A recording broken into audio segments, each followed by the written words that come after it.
At papaliwanag ng aking mga kasamahan dito, si El Ticano at si Senyor Domingo, para lalo po nating maintindihan itong bagong ginagawa ni Coach Sean. Well, kapansin-pansin itong bagong sistema na ginagawa ng Barangay Ginebra where they use 3 guards and use their advantage sa explosiveness at quickness in trying to get as many touches as possible and trying to find the open man using their quickness to advantage. Dati-dati yung Barangay Ginebra, palagi nilang dinadump yung bola sa ilalim down at the low block. But now, you don't see that too much. Now, kung makikita natin ang starting lineup for Barangay Ginebra, no changes. Cortez is going to come off the bench. First time that Cortez is not starting here for Alaska. At mabibigyan ng first start naman niya is si Willie Wilson. I think there's a reason behind that. No? Ako sa tingin ko, no, the theory behind that switch is not because Cortez is hurting, but because they want to put a lot of defensive pressure on JJ Helterbrand right off the bat. Kanya po ito si Wilson, known more for his defense, wants to be able to show his pressure type of defense against Helterbrand. Well, kasi si Mike Cortez got into early foul trouble last time out. 2 seconds on the shot clock. So ang Ginebra po, sila po yung nakapula, samantalang ang Alaska, sila po yung nakaputi. Ang Alaska galing po sa talo, tinampakan po sila ng Pure Food sa kanilang uling assignment. Ang Ginebra naman, recently snapped a 3-game losing skid. And well, yung mga kaibigan nating taga-barangay are hoping that that will be a sign of better things to come para sa Coconut. And interestingly, yung pagkapanalo ng Barangay Ginebra over Coca-Cola, a game where they were out-rebounded from the end, had 5 players in double figures. Hindi na sila nanalo because that new offense na ginagamit ngayon ni Coach Sean Tangkitan mukhang bumubunga na para sa kanila because they want an even distribution of points with that kind of offense. Here's Carriazo, nice stop against Helterbrand. De La Cruz at the post. Bounce pass para kay Aliado, sporting a very clean look. Clean shaven, si Aliado. Velasco knocks it home. May kasama pang foul.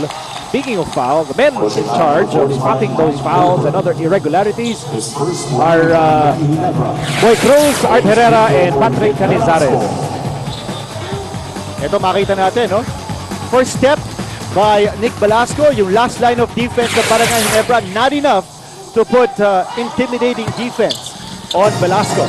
Na napanggit mo si Don Aliado na clean shaven, may dahilan din yan. Bagong engaged yan. Ganun ba? Yes, he has announced his engagement to, of course, yung kaibigan natin na si sasabihin natin, no? Si Maricar Sinesa, ang kanyang fiancé at mukhang ikakasal na yung dalawa. Kanya, baka that's the reason kung bakit clean shaven na si Don Aliado.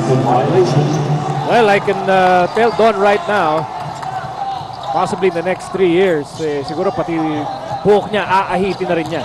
Huwag naman sana. Baka naman mag-mohawk na naman si Don Aliado.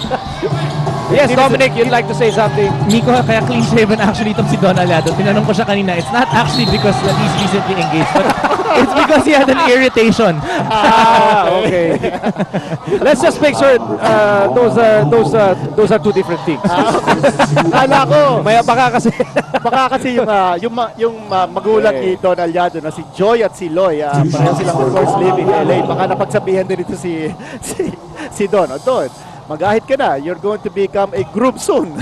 po talaga kayo nito. Baka akala ng mga tao, maling channel yung pinapanood nila eh. Basketball tayo. Akala ko showbiz din. Marami din tayong balita sa showbiz. Maya-maya, ibibigay natin yan sa ating mga nakikinig at nanonood. Marami tayong sorpresa para sa nila lahat ngayong hapon na ito. You keep that up, I will probably start calling you Big Brother very soon. Okay, patuloy ang laro dito sa loob ng Big Dome. Itong Ginebra, hindi pa po nakaputos. Ngayong hapon, here's Helterbrand shooting over Willie Wilson. Breaking the ice for Barangay Ginebra. Now, napapag-usapan natin yung bagong sistema ng Barangay Ginebra. Okay sa opensa, no? I think it's important that they know their roles in the new offense ng Barangay Ginebra. Ang problema, what about the defense? Kailangan nila, well, a little bit of coordination, chemistry sa depensa, and so far, giving up 9 points to Alaska, that's not a good sign sa kanilang in terms of what they're trying to do defensively. A blistering start here by the Alaska Aces as Adugo gets an offensive rebound. Ginebra down by 7 points here in the opening quarter. Here's Kagiwa on the right side. Kagiwa laban kay Carriazo. That was the matchup we talked about at the start of the ball game. And despite the defense of Carriazo, Kagiwa manages to score. And you notice, dun sa offense ng Barangay Ginebra, walang pumaposte ha.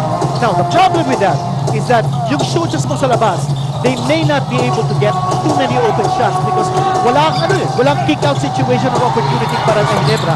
Walang possibility for a double team at the post. Kanya, walang mabibigyan ng kick-out pass yung mga perimeter shooters ng Barangay Ginebra. Again, panurin natin kung gagawin nila. Here's Ferreira. Yung bola palagi nasa labas. No? Walang pumaposte rito. Adukol coming from outside and runs over Don Aliado. Well, again, yun ang problema, no? Because alam natin kung si Lugo is a post-up player. When he starts to attack from the outside, ganun na mangyayari. He's gonna get caught with the basketball. Tapos magpupwerte siyang mag-dribble. Mawawala sa kanya yung bola because hindi pa siya masyadong kabisado sa bagong sistema o yung bagong role niya sa sistema ng Barangay Ginebra. 8.5 remaining in the opening quarter. Patuloy na lumalamang dito ang Alaska as Aliado connects inside. And Alaska now once again up by 7 points, 11-4. Excellent execution by Alaska. Nakita natin yung mismatch on the switch. Don Aliado taking it easily against Mark Kagiwa na wala doon si Eric Mex sa kanilang matchup. Then goes to Ferreira. Bounce pass para kay Holter. What a block by Wilson pero sumabit. Pero maganda yung pasan. Paso. Again, ito yung makikita natin ngayon sa Barangay Ginebra. Magkakaroon sila ng maraming pagkakataon na pumasa, no? Especially sa loob. They're going to do pick and rolls from the outside. They're going to have slide-in plays, backdoor plays, but minimal post plays. On the other hand, sa Alaska, nakikita natin yung kanilang ginagawa. They are creating mismatches. Again, because of the switching and the movement sa kanilang offense, nakita natin kanina, Aliado scoring against Mark Kagiwa. Mismatch yun.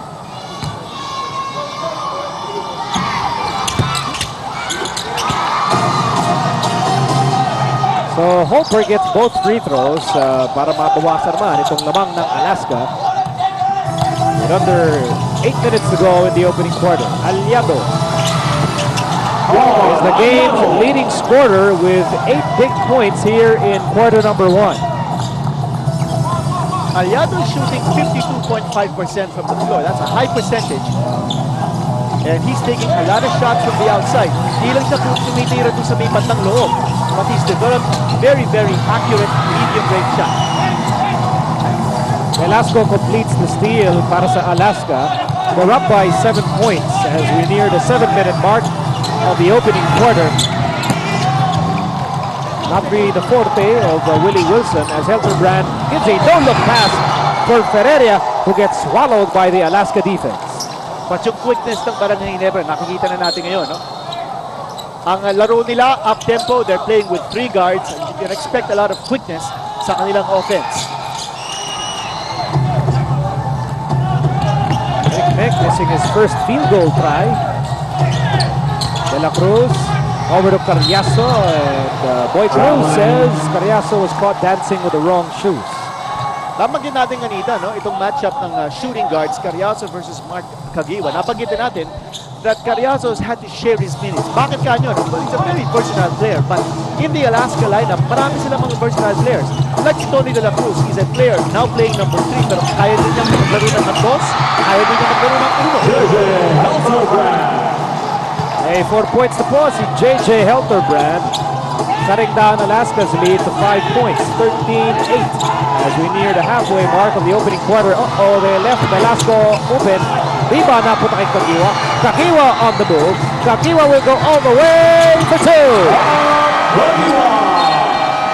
Ito yung explosiveness ng backcourt ng Barangay Ginebra. Outrunning Alaska with a 3-guard offense. We're back inside the big dome. You're looking at Don Aliado. So far, he is the game's leading scorer with 8 points. At napansin natin yung kanyang bagong look. Ang sabi ni Quirito, nag-ayon siya dahil siya inspirado. Dahil siya po'y ikakasal na. Ang sabi naman ni Dominic, naiirita lang daw siya.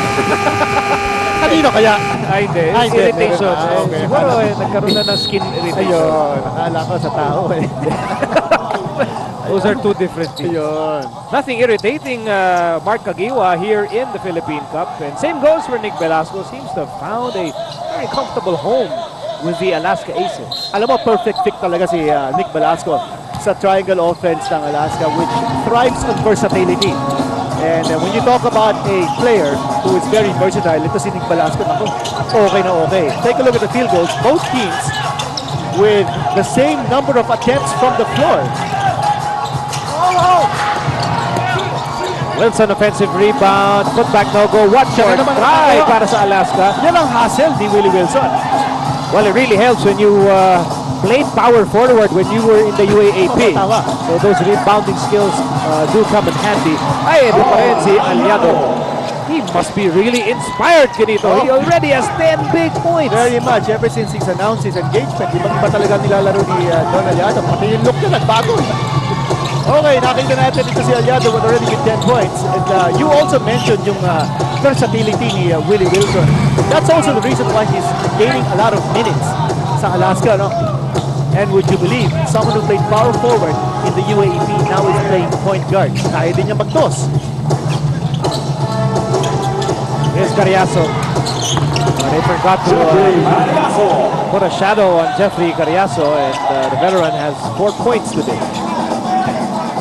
So, balik po sa pito ang abante ng Alaska, tying the biggest lead of the ball game. Under 5 minutes to go in the opening quarter. Helter Brand breaking down Willie Wilson. Well, malaking gamble din itong ginagawa ni Coach Chotang Vincent to focus the offense in the perimeter. And that's turned Barangay Ginebra into a jump shooting team. Not unless they have opportunities to pass inside on the drive and the penetration. De La Cruz to Wilson. Baseline try. Yes, sir. You have to give it to Willie Wilson. Not many believe that he would make it to the PBA when he was playing for Lasal. As we go over to Dominic Wood. Nico, pinag-uusapan natin from the start of the game yung opensa nitong Barangay Ginebra.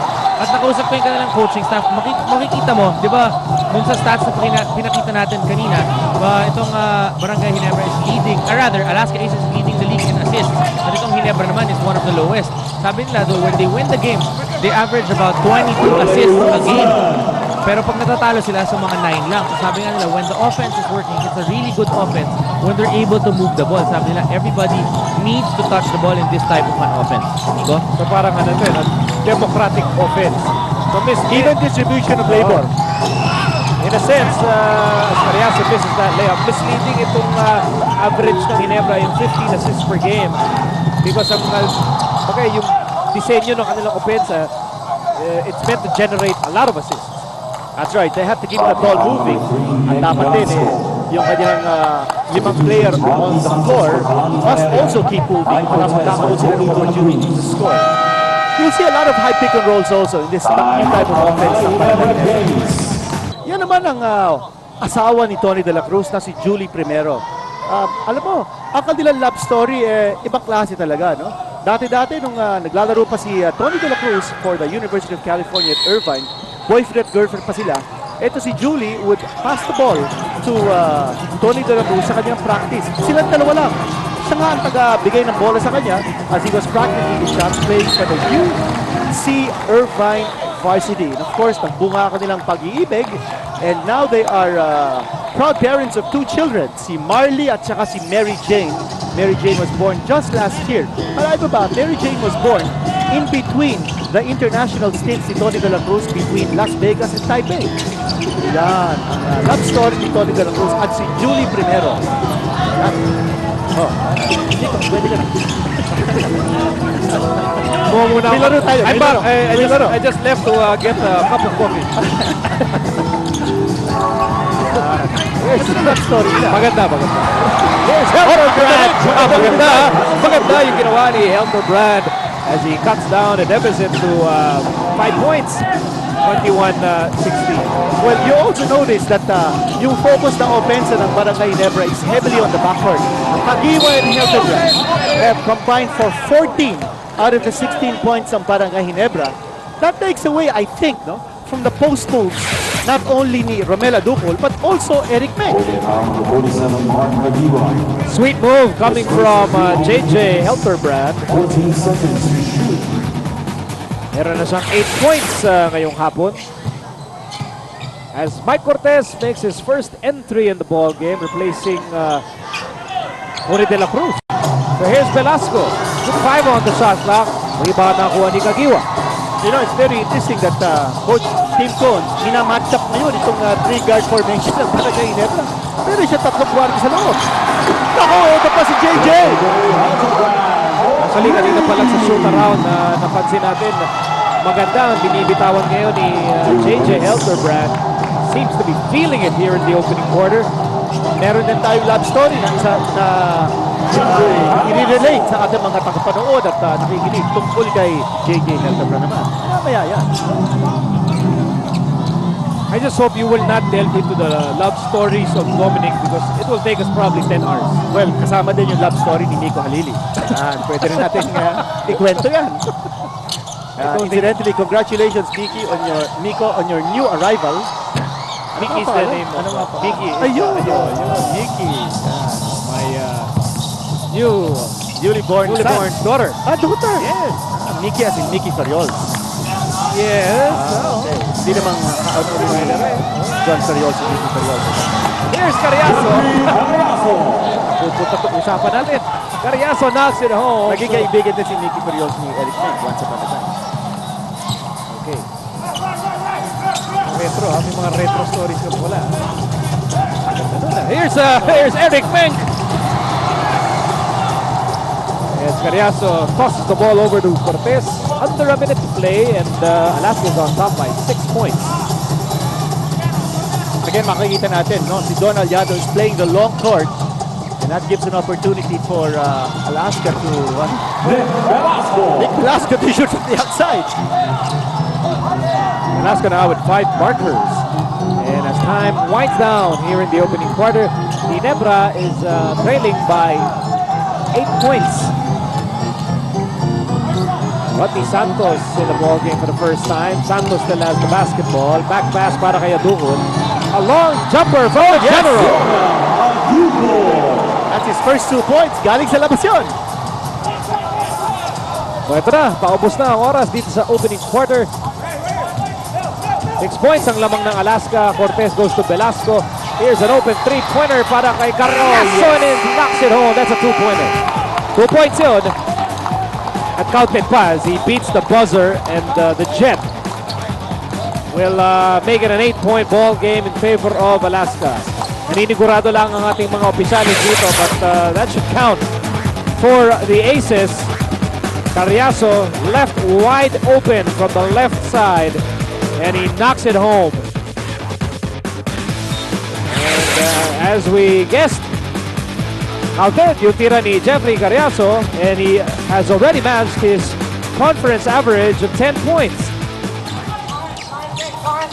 Ginebra begins the second quarter with Sunday Salvacion, Rodney Santos, Eric Meng, JJ Helterbrand, and Romel Adukol. There's a loose ball foul spotted by Art Herrera. It's going to go against Alaska. Loose ball foul number 3, Nick Velasco. It's against Velasco, that's his second His person. second one on Alaska. Shot clock, 14 seconds.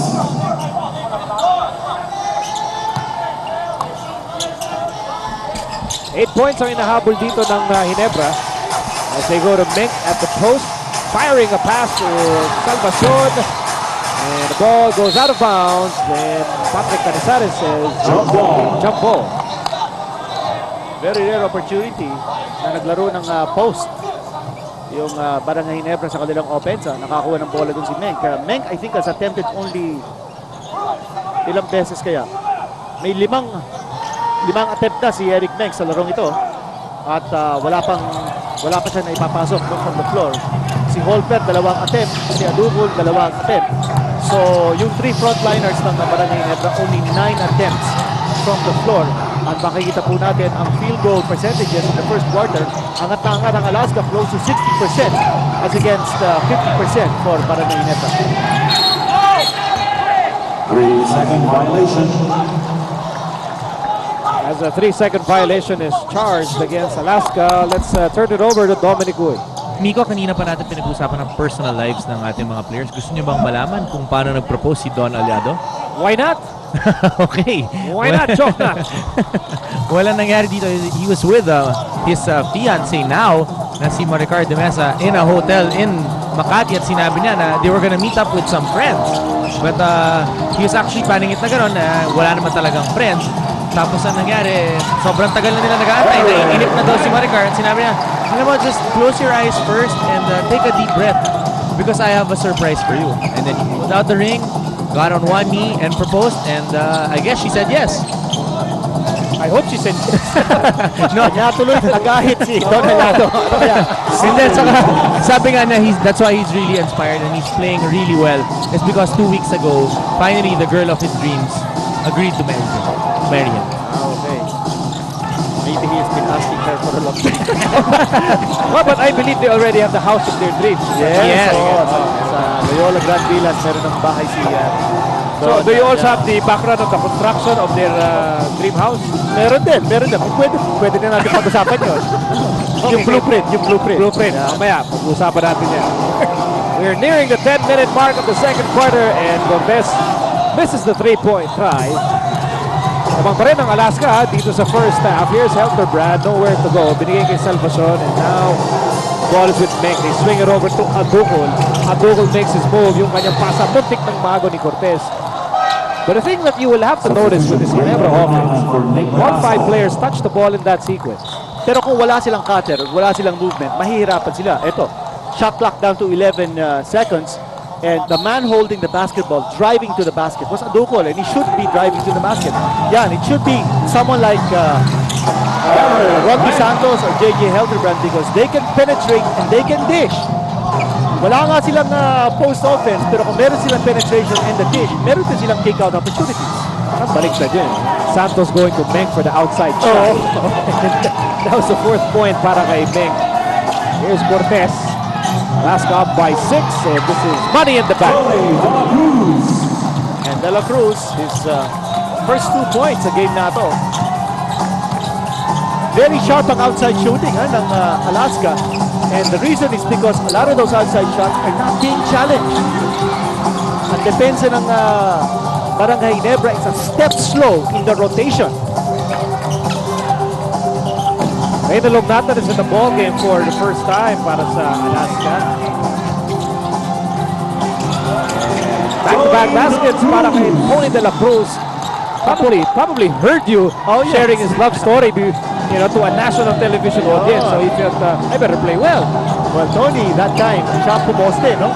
Despite the fact that Alaska has 2 post players on the floor in Nathan at saka si Santos. And Adugol scoring again from the outside. When was the last time you saw Adugol score back-to-back jumpers? Oo nga, no? And of course, Adugol, he is hitting 40% from the floor in this conference.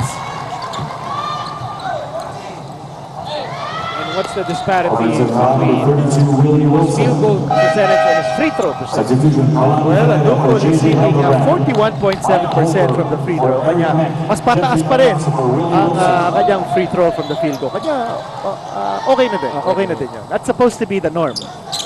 Pero usually, mas pataas ang kanyang field goal percentage kaysa sa free throw. Here's Adugol, brings it over to Ferreria. Santos on the right side, he fires. Salvacion with a rebound and a putback is good.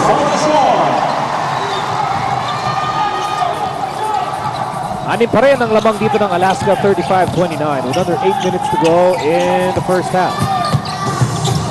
De La Cruz. Over to Hugnatan. And the ball ends up with Ferreria. Ferreria on the move. Ferreria will step on the brakes. Binigay kay Santos sa kaliwang bahagi ng court. Babalik kay Santos laban kay Carriazo. Head to shoot para sa Ginebra. Pasa sa loob na agaw ni Carriazo. Carriazo on the move. He steps on the gas. He goes to the crew cat. Babalik sana kay Carriazo, but the quick hands of Rodney Santos will break up the play.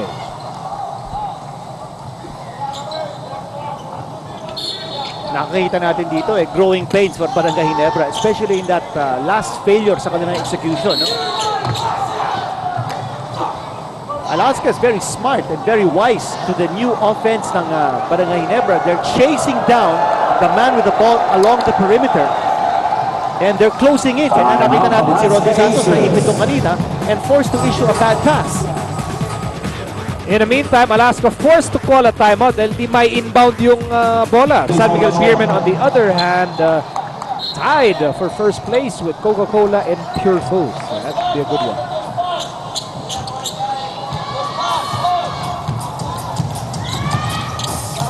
Coach Shotang Kinsen continuously shuffling his players. No? At ngayon si Mark Kiwa, pinalik na naman. Again, using that 3-guard formation along with 2 frontliners. That's going to be a foul against De La Cruz. And this will mean 2 free throws for Rodney Santos. And let's check out what's happening on Dominic's side of the basketball court. Miko, kanina you guys were wondering bakit hindi stinart itong si Mike Cortez. It was because he was not able to practice yesterday dahil nagkaroon siya ng allergic reaction dun sa kanyang kinain at hindi siya nakapag-practice. And he was vomiting at kaya they opted not to start him because they wanted to see muna kung okay na siya today. It looks like okay naman siya, kaya naman pinaglalaro na siya ni Coach Lincoln. Well, speculation nga natin is that one possible reason is because gets into early foul trouble. Wilson is a good defensive player, hard-nosed. We all know how important JJ Helterbrand is sa opensa ng Barangay Ginebra, but that seems to be a more realistic reason kung bakit ito si Mike Cortez coming off the bench after 6 straight starts dito sa ating Philippine Cup.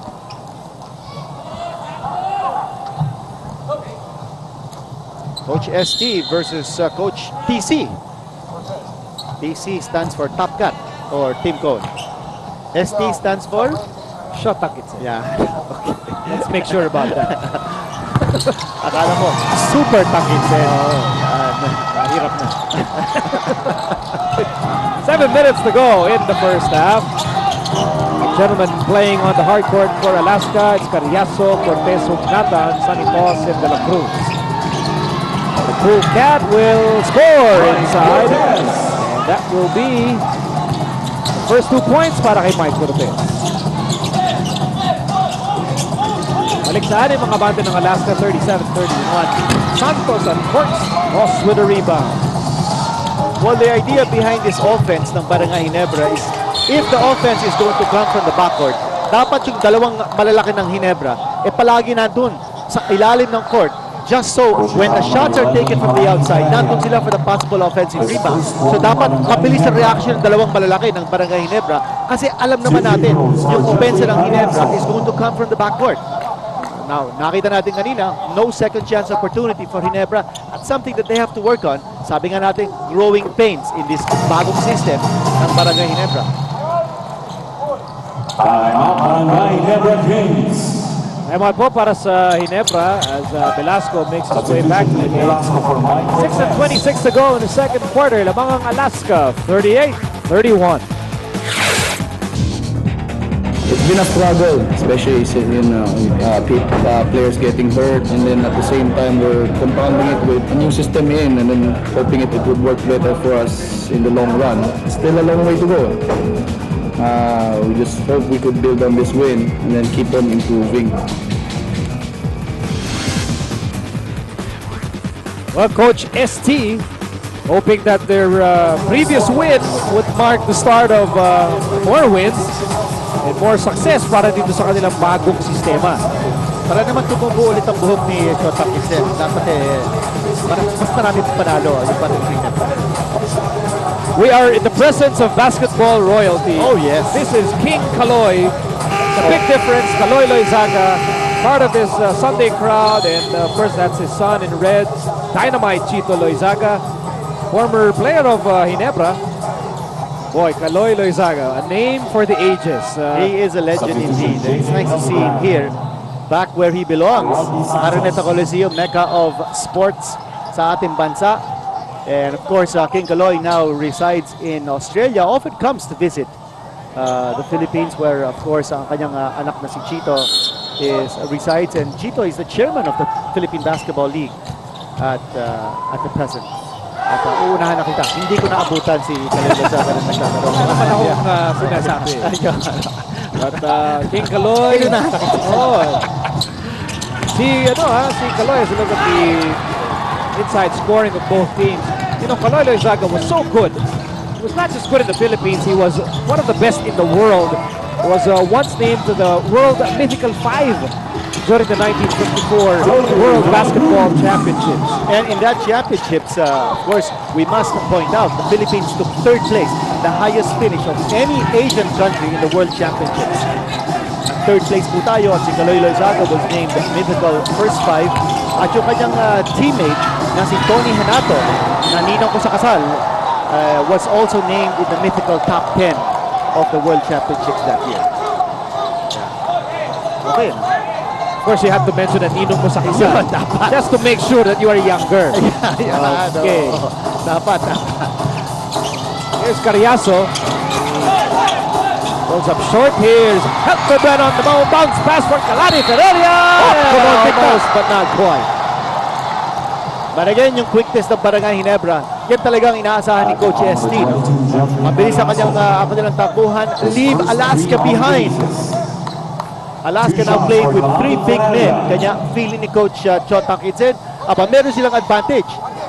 Tatlo ang kanilang thoroughbreds on the floor.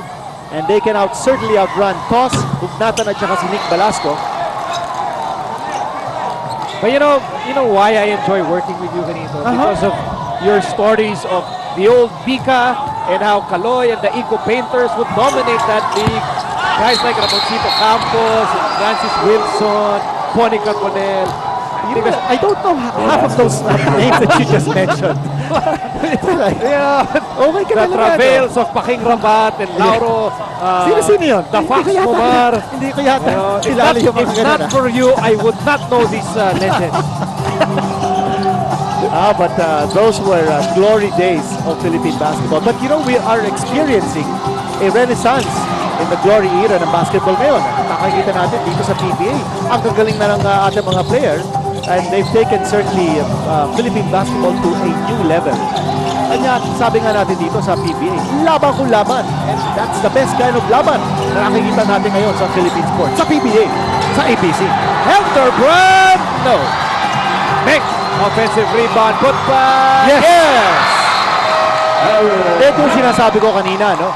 Kung yung mga tira ng Barangay Ginebra manggagaling sa labas, Menk at saka si Holper have to work doubly hard para sila makakuha ng offensive rebound, opportunities for second chance points. Helterbrand misses the three-point try, but look who's there for the offensive rebound. Major Payne. Waiting and then scoring inside to cut down Alaska's lead to 8 points, 41-33. Okay, what about the zone defense now na nilalaro ng Barangay Ginebra? Okay, yung zone defense nila, they were able to get an offensive foul. Well, yung adjustment ng depensa ng Barangay Ginebra, siguro, isa na din ang dahilan kung bakit ginagawa ni Coach ST ang zone defense. Because alam niya, merong tatlong malalaki ang Alaska and they may want to put the ball in the hands of the big men. They want to take away the inside offense ng Alaska. Okay, tingnan natin kung nandun pa yung zone defense. Yes, it is a zone defense na nilalaro ngayon ng Barangay Ginebra. Makupersa ngayon ang Alaska to take the shot from the outside.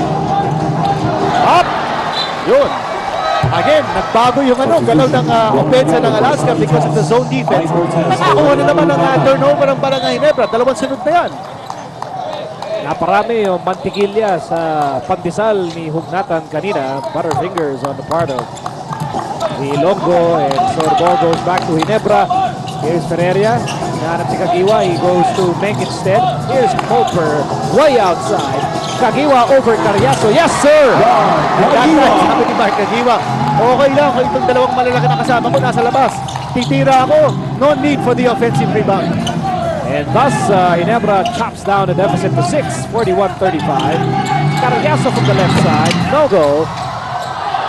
And who gets the ball? It's with J.J. Helterbrand. Helterbrand on the move. He steps on the brakes. He goes left. And Ferreira loses the leather, but it ends up with Kagiwa. Elterbrand over the man. Oh! Napalakas ni Eric Benchutina. He was wide open sa loob. Magandang pasa sana ni JJ. Ako, hinayang na hinayang. Oo. Yung mga taga-barangay dito sa loob ng Naunang Coliseum. Ginebra could have cut down the deficit to just 4 points. Instead, we have this time out. And Alaska still holding on to that 6-point lead, 41-35. Okay, si Nick Velasco. Ano pa nangyayari dito? Might have had a cut. His wrist area or the arm.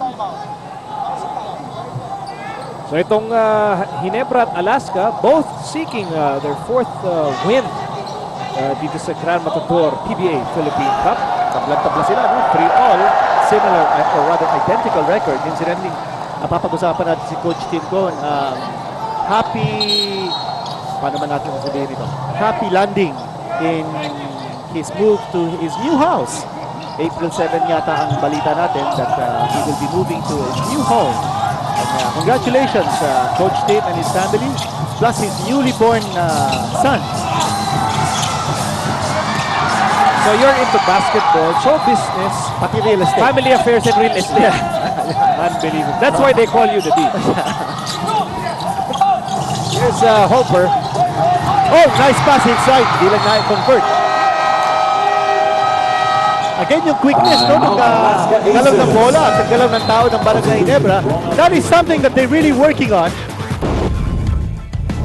Hi, I'm Romero Ducol of Barangay Ginebra Gin Kings. My favorite food is Japanese food. My favorite house are the brick houses. My favorite movie is The Gladiator. My favorite song is Somebody. I want somebody to share passion for the rest of my life. And that was PBA Fast Break with me, Romero Ducol of Barangay Ginebra Gin Kings. Pinoy sa Pinoy, laban kung laban. You're the best. Well, you're the best too, Romel. We never knew you had singing skills. Romel Adugol, the general, the pride of Tuguegarao, at Batang Basti, Romel Adugol. Napapatira na din si Adukot sa labas. Oo nga, Sa bago na offensive. Sa katunayan, Barangay Ginebra. if you're just joining us, his first 2 field goals were outside jumpers. Oo. And when was the last time you saw Adugol make back-to-back jumpers? Well, it's also important that he starts getting offensive rebounds sa game na to.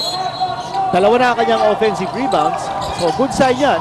But off the offensive rebound, dapat makakuha din siya ng pagkakataon na maka-score. Here's Menk. Hi! Kanyang pasa was broken up by the Aces. Great interior defense provided by Velasco and Aliado. Babalik ang bola sa Alaska with 2.5 remaining in the first half. Cortez to Velasco, and now they're swinging over to De La Cruz. Cross-court pass to Cortez. We'll go inside, outside, Carriazo, baseline try for Aliado. Aliado, right on target from the outside. A dozen points para sa kanya. New look, Don Aliado.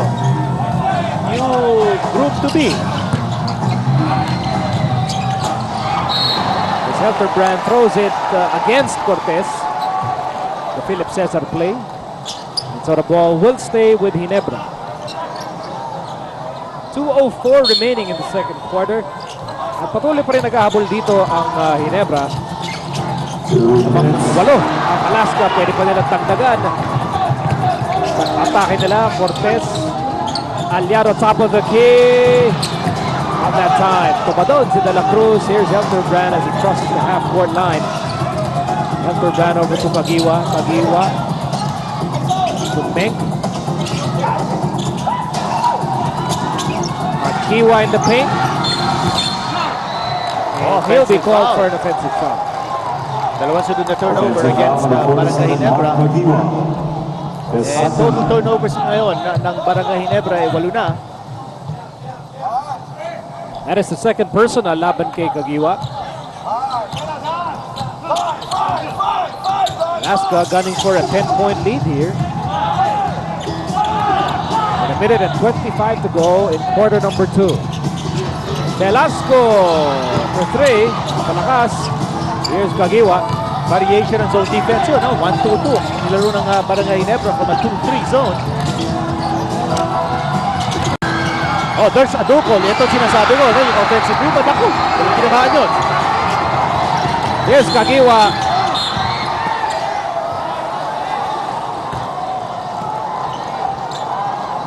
Patrick Canizares says there's a holding foul laban kay Carriazo. Substitution, Rodney Santos. Second personal laban kay Carriazo. That will be the 14th foul laban sa Alaska. And you saw Rodney Santos 30 seconds. gesturing for a timeout request. Request granted. 30-second timeout para sa Ginebra with a minute and 1 second remaining in the first half. Well, also, you know, so many things are happening to so many teams. Yung mga bagong player na nagsilipatan. And, well, we also know that the transition between the Fiesta Conference, which was import-laden, at saka sa Philippine Cup, wasn't very long, no? Yung number of months in between. Kanya, from a conference where the accent was imports, puro local at napapanood natin. And now we're seeing a period of adjustment for all teams. All teams and all players. Itong Alaska nga, meron silang tatlong bagong player, no? Renzi Bahar, Eddie Lauren, at saka si Nick Velasco. Oh, what a way to score a layup, si Mike Cortez. He's such a smooth operator, no? At meron din siyang 4 points. Just one more and he ties his output for the entire game. Last time out for Alaska, natalo sila ng Pure Foods. Ito, tumira na naman sa labas. That time, naku! Alaska was practically daring Adugol to take that outside shot. 12 seconds to go bago matapos ang second quarter. Last shot time para sa Alaska. They're on top by 8 points. At dahil malayo pa sa penalty ang Ginebra, Number 13, JJ Elterbrand gives up the His foul. first 2 on the teams.